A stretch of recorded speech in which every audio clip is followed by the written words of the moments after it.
Hi everyone, welcome to Miss Adams Teaches English Language and Literature A-Level. In this video, we're going to be taking a look at the Chris Rainier Tsunami Eyewitness account by a National Geographic photographer, which is taken from the Edexcel English Language and Literature Voices in Speech and Writing anthology. I'm going to take you through some of the ideas to do with context, the genre, audience and purpose, before we start looking at how we would describe Chris Rainier's voice, underpinning that with some analysis of literary and linguistic concepts. So let's get started. Okay, this piece of reportage is documenting the impact of the tsunami that hit on Boxing Day in 2004. The particular piece is looking at the impact on a place called Banda Aceh, which is in Indonesia. And if you just have a little look at the map here, you can see that's where it is. So right on the tip. So the devastation to it was quite phenomenal. But actually, you know, in terms of the impact, it was all over the Indian Ocean. 250,000 people died. And I mean, it was absolutely catastrophic. And it was basically, there was an undersea earthquake that was like 9.1 on the scale. And it just hit off Sumatra. And it just, I mean, it devastated so many places, all the way as far as East Africa.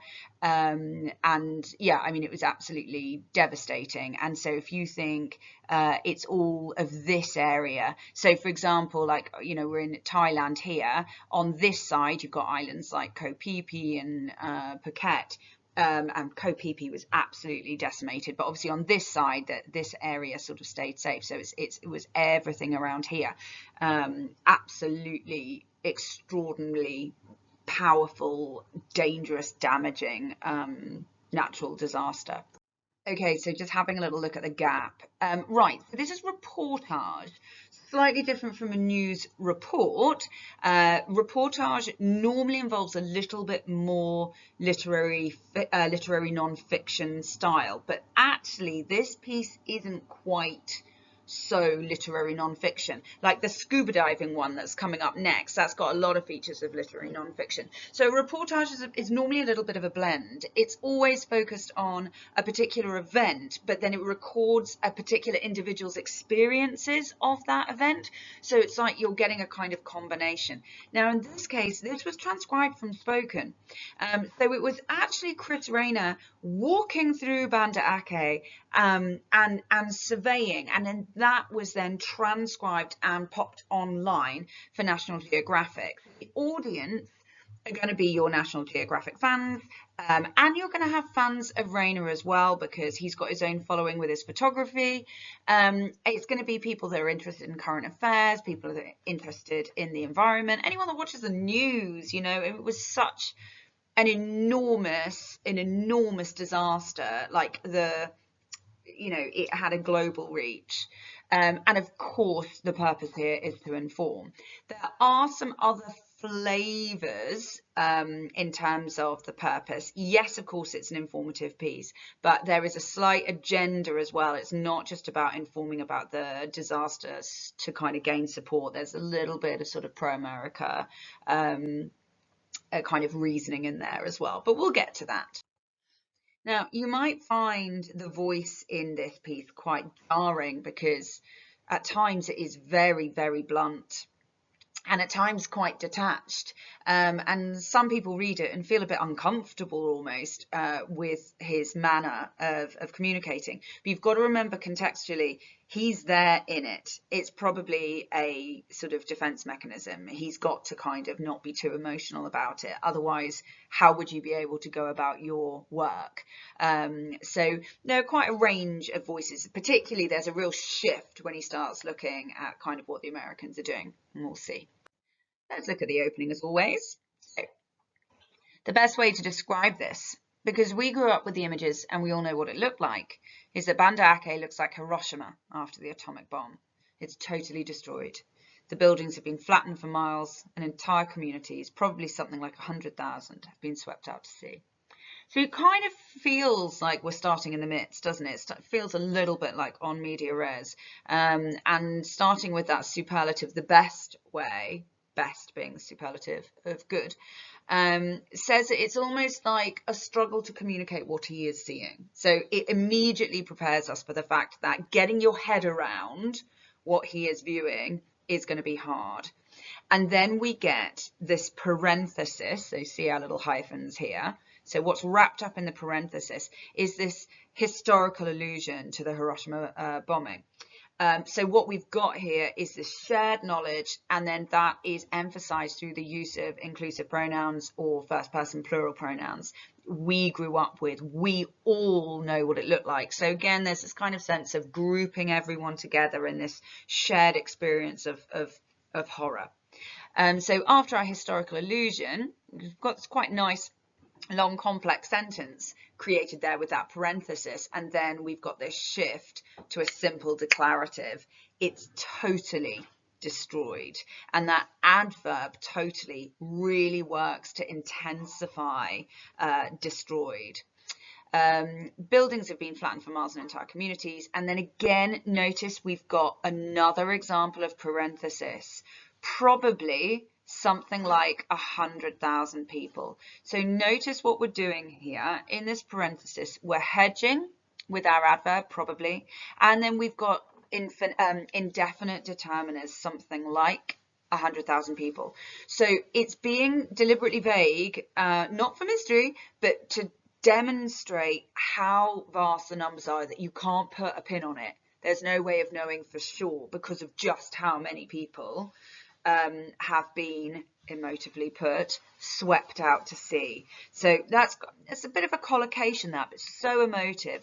There's something in the sibilance as well that actually is jarringly mimetic of that sweeping, you know, that almost that the sound of the sea pulling people out. So it's quite hard to read or to listen to that particular image.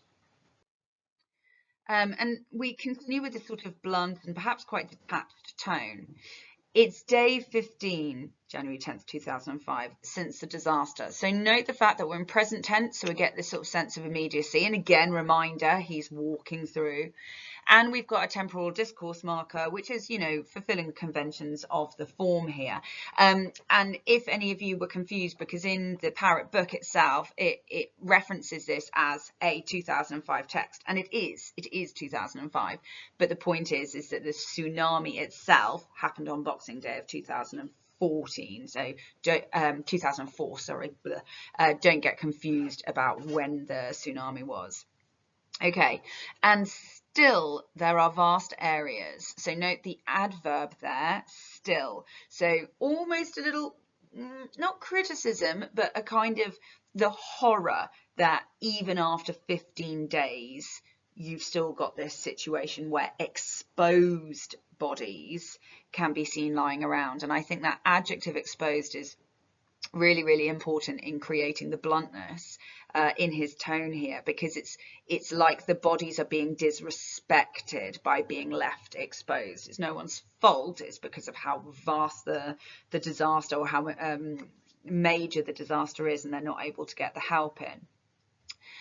Bodies can be seen lying around, decaying, just cleaning up, picking up the bodies. Note this sort of slightly parallel syntax, cleaning up, picking up. It's almost like a self-correction, cleaning up, and then he goes, no, literally picking up. It's not about cleaning, it's about physically trying to move them. Remains the biggest challenge. So again, we've got another superlative here, and we've got repetition of the noun bodies, which again creates a sort of detached feel, and this combined with the next couple of paragraphs, you've got this semantic field of death and decay, which is so gruesome, so evocative and emotive. As it moves on, we start to hear some of the shifts. We've still got that sense of bluntness, and there's a movement into urgency, but we start to see this quite like patriotic voice emerging through. So you certainly get that with this opening determiner.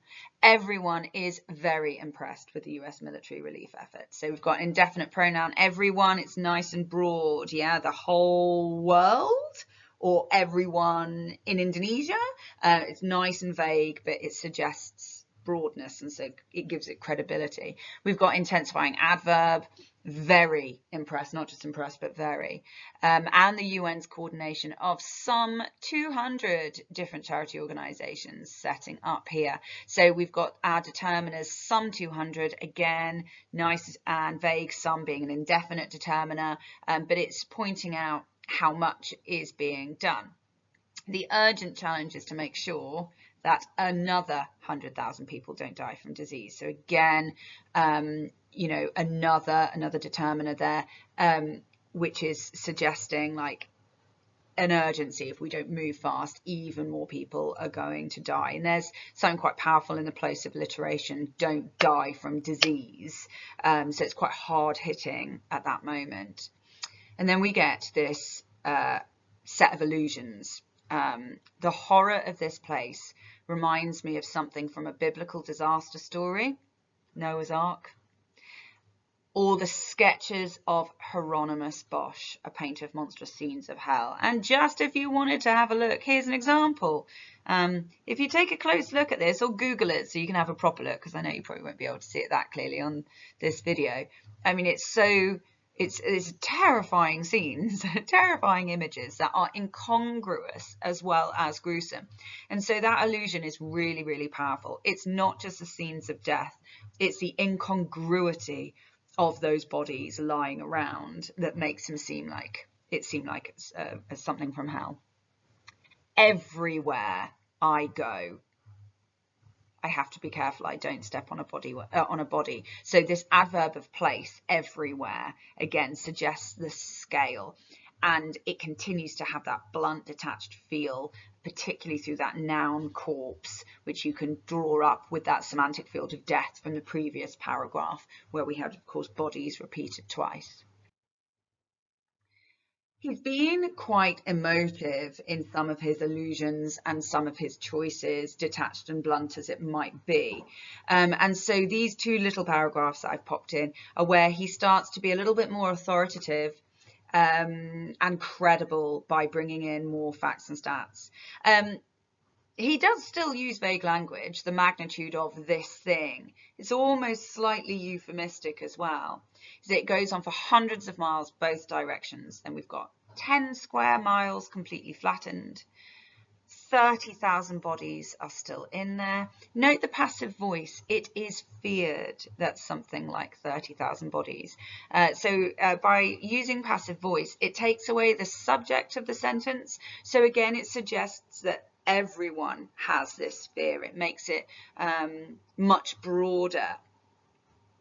And then further statistics in this declarative, the government has confirmed 95,000 dead, 77,000 missing. And again, creating that sense of urgency, they're likely soon to convert the 77 into confirmed dead. So mirroring the sentence before, but again, with this sort of sense of dread about what's to come. And then the last bit that I want to draw your attention to is where it gets really patriotic, really proud, right at the end. The US military works here from dawn to dusk. Okay, so what we've got here is collocation, dawn to dusk, nice alliterative collocation as well. And I've said hyperbole, actually it may not be hyperbole, it may be literal, but the idea of them working around the clock. And cruise ships have arrived from Singapore with relief workers and supplies. People are very, very appreciative that we are here. So note that we've got the repetition now of that intensifying adverb, very, very appreciative.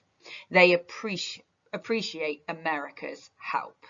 Okay, so now we've got repetition, a slightly different verb form. People come up to me all of the time to say thanks, give me a hug. I'll start crying in appreciation. So now we've got this triad, and each clause of that triad is a demonstration of gratitude. Thank you, hug, tears of appreciation. That all fits in with this semantic field of gratitude that we get from this repetition of appreciation, appreciative, appreciate, well received, thanks. All to do with the semantic field of gratitude. And obviously another declarative, the US military is being well received. In case anyone didn't get it from the rest of that paragraph. are being well received. Note as well, we've got repetition of the plural noun people. Again, who are these people? It's nice and vague. Again, suggests that it's absolutely everyone, so they certainly can't be criticised. That's it. I know I've not looked at every little bit, but it's just a bit of revision for you. If you've got any questions about any of the parts of the text that I've not gone through, do just drop me a line in the comments and I will get back to you. Thanks so much for watching. Happy revising.